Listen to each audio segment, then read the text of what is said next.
Untuk yang laporan keuangan kedua adalah laporan perubahan modal. Hasil operasi perusahaan yang berupa laba atau rugi akan berpengaruh terhadap modal pemilik. Apabila perusahaan memperoleh laba, maka modal perusahaan akan bertambah, ya kan? Jadi kalau perusahaan itu memiliki laba, berarti modal perusahaan akan bertambah karena apa? Dia mendapatkan laba. Sebaliknya, kalau perusahaan itu menderita rugi, berarti modal pemilik itu berkurang karena apa? Dia menderita rugi, ya. Modal pemilik juga akan berubah bila ada tambahan investasi yang dilakukan pemilik atau karena pemilik mengambil aset perusahaan untuk kepentingan pribadi atau PRIV. Jadi kalaupun misalkan pemilik itu misalkan menambahkan modal, itu juga bisa menyebabkan modal dari perusahaan itu bertambah ya. Kalau misalkan pemilik nih dia dengan uangnya sendiri memberikan tambahan investasi kepada perusahaan. Nah, itu nantinya berarti modal perusahaan juga akan bertambah. Atau sebaliknya, kalau misalkan pemilik mengurangi uang perusahaan untuk kepentingan pribadinya. Misalkan pemiliknya mau jalan-jalan ke luar negeri nih, dia mengambil uang milik perusahaan. Nah, itu berarti namanya adalah prive yang sifatnya mengurangi modal perusahaan ya. Jadi ada dua kondisi, modal itu bertambah jika adanya pertambahan investasi dari pemilik, artinya pemiliknya ngeluarin uang nih dari kantong dia sendiri untuk diberikan ke perusahaan supaya modal dari perusahaan itu bertambah. Misalkan perusahaannya mau beli mesin baru, tapi dia makainya uang tambahan dari kantong pribadi si pemilik. Nah, itu berarti tambahan investasi dari pemilik. Atau kondisi yang kedua bertambah itu jika perusahaan mendapatkan laba. Sebaliknya, modal berkurang jika pengambilan pribadi untuk pemilik atau prive. Jadi pemilik itu mengambil uang perusahaan untuk kepentingan dia sendiri ya, seperti saya contohkan tadi. Atau perusahaan menderita rugi. Nah, ini menyebabkan modal perusahaan akan semakin berkurang. Begini bentuk dari laporan perubahan modal ya. Ada kop, yaitu kopnya yang di atas Salon Nyonya Pratiwi. Di sini judulnya misalkan laporan perubahan modal dan juga periodenya. Yang menjadi komponen dari laporan perubahan modal adalah yang pertama modal awal. Modal awal itu yang mana? Yang ini ya, 150 juta. Nah, ini ya, ini modal awal. Yang di sini modal. Ini adalah modal awal kita masukkan, dan yang dimasukkan adalah yang dari neraca saldo yang disesuaikan nilainya ya. 150 juta. Lalu komponen kedua adalah kita masukkan rugi atau labanya. Karena di sini Salon Nyonya Pratiwi mengalami rugi, berarti yang kita masukkan adalah ruginya. Kalau misalkan dia mengalami laba, berarti yang di sini yang ditambahkan adalah laba. Nah, di sini kita masukkan rugi bersihnya sebesar 7 juta ini ya. Berarti dia mengurangi. Kurung di sini artinya mengurangi ya, tanda kurung ini. Lalu ada prive, komponen yang ketiga, yaitu pengambilan pribadi oleh pemilik. Nah, karena Salon Nyonya Pratiwi ini tidak ada privenya, tidak ada pengambilan pribadi oleh pemilik, berarti nilainya 0. Sehingga kemudian laporan perubahan modal pada modal akhir Nyonya Pratiwi yaitu 150 juta dikurang 7.266 sekian, hasilnya adalah 142.700 sekian ya. Nah, itu adalah laporan perubahan modal dari Salon Nyonya Pratiwi. Cara menyusunnya, buat tabelnya, setelah itu masukkan komponennya. Komponen perubahan modal itu ingat ya, ini diingat-ingat, dihafalkan. Modal ditambah laba, itu kalau dia dapat laba berarti di sini ya, atau dikurangi rugi kalau dia misalkan menderita rugi. Lalu komponen yang ketiga yaitu prive, dikurangi nilai prive. Prive ini sifatnya mengurangi di sini ya, baru ketemu nilai modal akhir. Oke, ini adalah neraca lajurnya yang kita gunakan nilai-nilainya sebagai penyusun laporan perubahan modal. Nah, yang terakhir ada namanya laporan posisi keuangan atau neraca.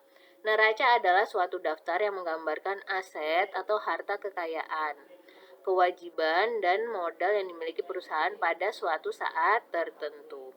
Neraca harus seimbangkan ya, harus menunjukkan keadaan balance antara aktiva atau aset dan pasiva atau hutang dan modal.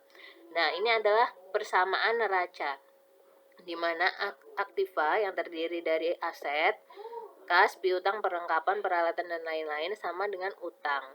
ditambah dengan modal. Aktiva sama dengan pasiva. Bagaimana bentuk neraca dari salon Nyonya Pratiwi? Yaitu yang seperti ini ya. Di atas ada kopnya, lalu ada judulnya neraca dan periodenya.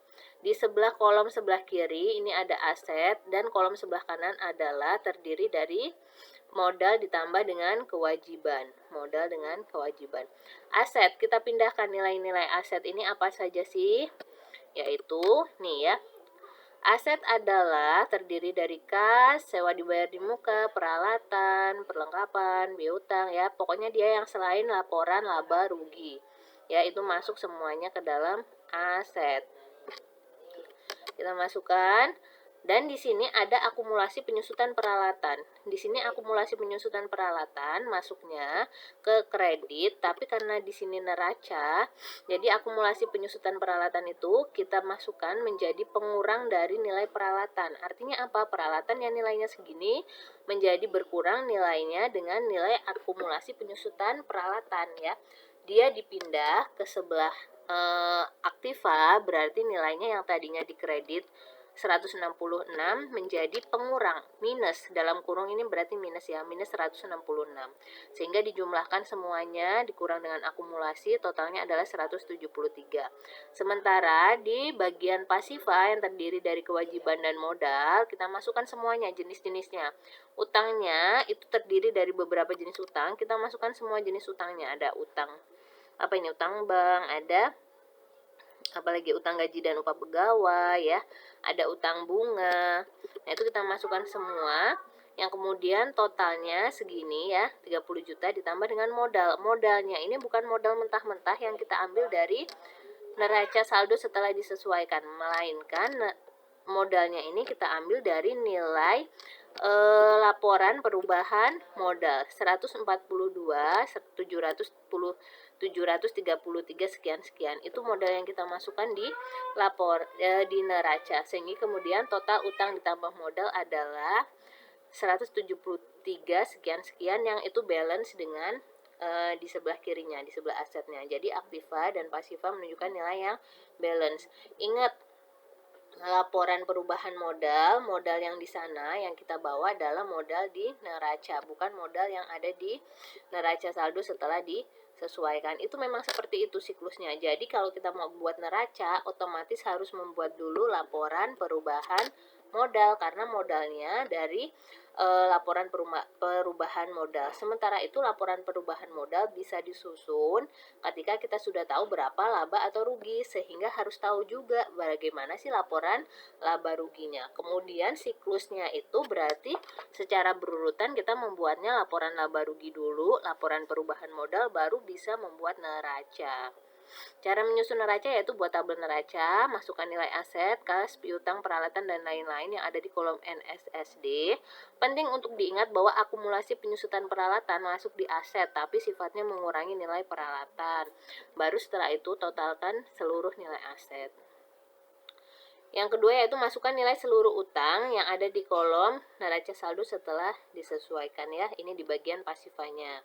Lalu masukkan nilai modal akhir dari laporan perubahan modal. Ingat, nilai dari modal di laporan perubahan modal, bukan di neraca lajur. Setelah itu baru ditotalkan seluruh nilai utang ditambah dengan modal.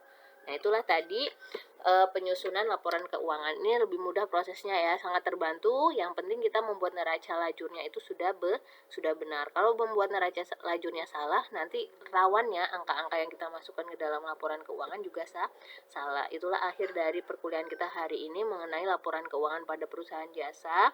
Kalau ada yang ditanyakan, nanti kita lanjut lagi di WA Group. Saya akhiri, wassalamualaikum warahmatullahi wabarakatuh.